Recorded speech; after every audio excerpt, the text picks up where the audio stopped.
Over the past few months, it's become clear that the majority of Western liberals support Palestinians over Israel. This doesn't only apply to students, but also, for example, human rights organizations. The other day, I stumbled across a video from the famous Amnesty International. Here's a fragment.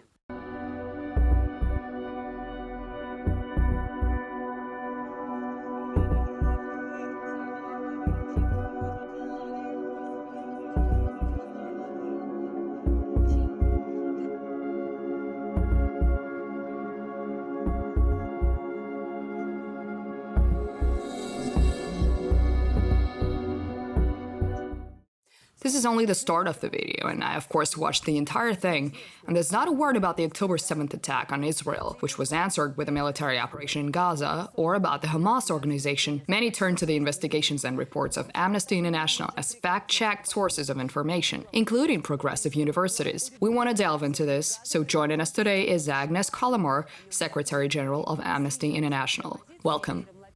I first want to ask you about the situation in Gaza itself. How many civilians are there right now? Are they receiving humanitarian assistance? And what are the main problems they face? Thank you very much. The key problems have been well documented by many. Since the horrific attack of October 7 by Hamas, the Israeli authorities have engaged in a military campaign to eliminate Hamas, but that military campaign has now become a collective punishment of the Palestinian people in Gaza. And that punishment has meant that more than 35,000 Palestinians have lost their lives in Gaza. The majority are women and children. It has meant that there is no place safe in Gaza right now.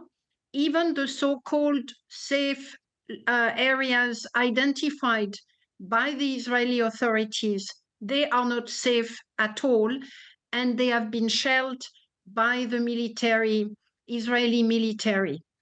70% or more of civilian infrastructures in Gaza have been destroyed. School, hospital, cemeteries, universities, housing, all of them have been destroyed. Entire families have been eradicated.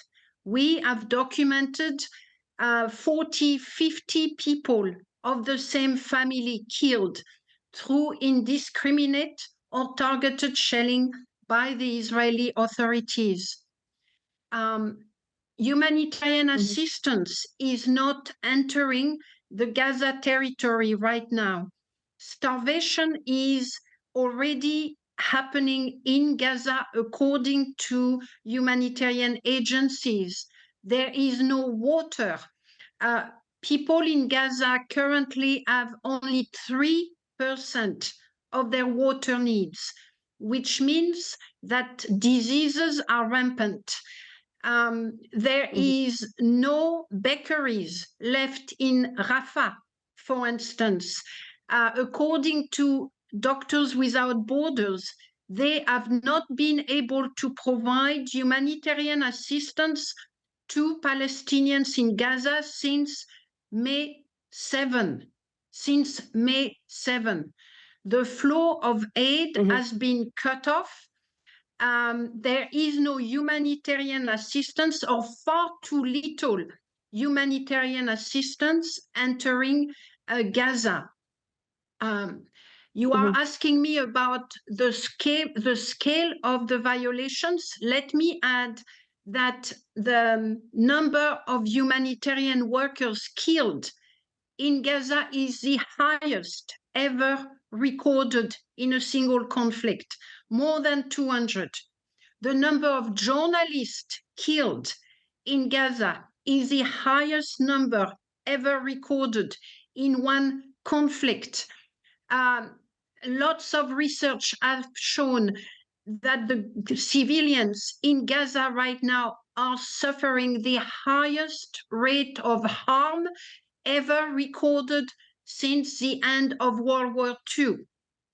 All of those together have led the International Court of Justice to speak of serious risk of genocide.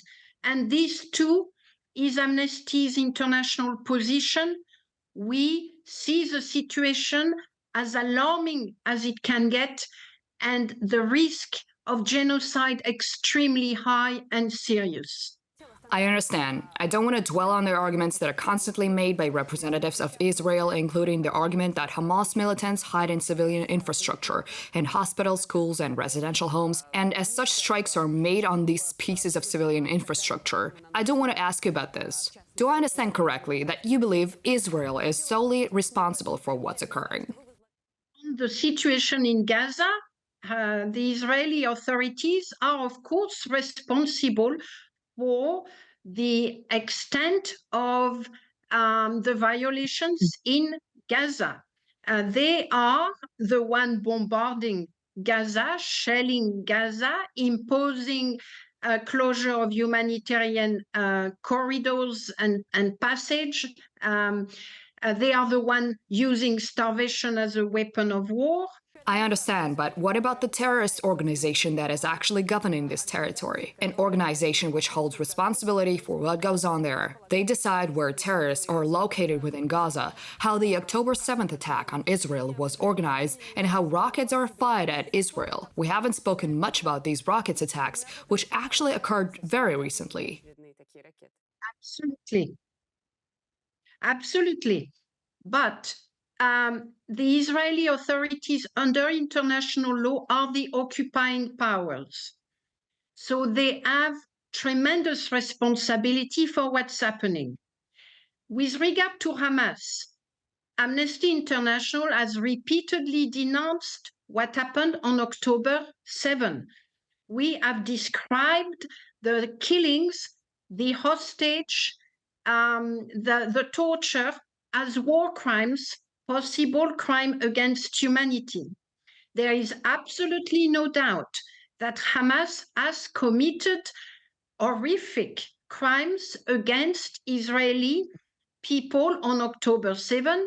They continue to do that when they are shelling Israeli cities and civilian infrastructures.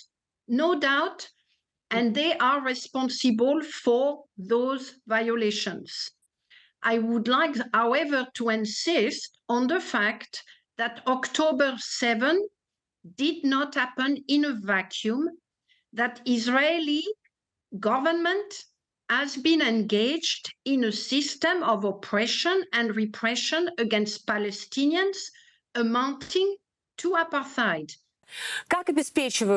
How well does the Israeli government guarantee the rights of citizens, and how well are the rights of Gazan citizens protected, the rights of citizens who live in Gaza, which is governed, after all, not by Israel, but by the Hamas organization? Do you see a difference in how people live in Israel versus how they live in Gaza? I'm not sure I understand your question. Right now, there is... I can again. Does the country of Israel, in which people live, they choose their government, they go to elections, their rights are secured, they can conduct, for example, pride, they can go protest, they have all the rights of the democratic world, if I understand correctly. But under Hamas, since 2007, there's been a slightly different situation. Have you paid attention to this, and do you draw conclusions from this when you judge or do not judge one of the sides in this conflict? I'm not sure you fully understand, frankly, the situation in Israel and Palestine. So maybe let me give you an example. Do you think that the Ukrainian people currently living under Russian occupation and aggression, do you feel that they are free? Do you feel that they can... Wait a second, this is very important. So you're comparing Putin with Netanyahu? Putin, who invaded Ukraine. You're comparing Russia's attack on Ukraine to what's happening in Gaza. Sorry. The people of Palestine are part of the Israeli territories living under occupation. You cannot tell me that Israelis live in a democracy and can vote and can protest when half of the population cannot do that. That is called apartheid, my dear friend. This is not a democracy. Half of the population currently О чем вы living говорите? What are you talking about? Israeli Arabs have the same right as Jews. И to иудеи. vote are not allowed to protest. Sorry? Israeli Arabs have the same rights as everyone else. It's a large segment of the population. My friend, you are confusing. You are Okay, fine. You right now are comparing. Okay, let me ask a question. Let me ask a question. May I in ask the a West question? Bank. Agnès, I need to ask People you a question. living in West Bank. Have you gone and have you interviewed Palestinians living in the West Bank? Do you know how they live? Do you know that?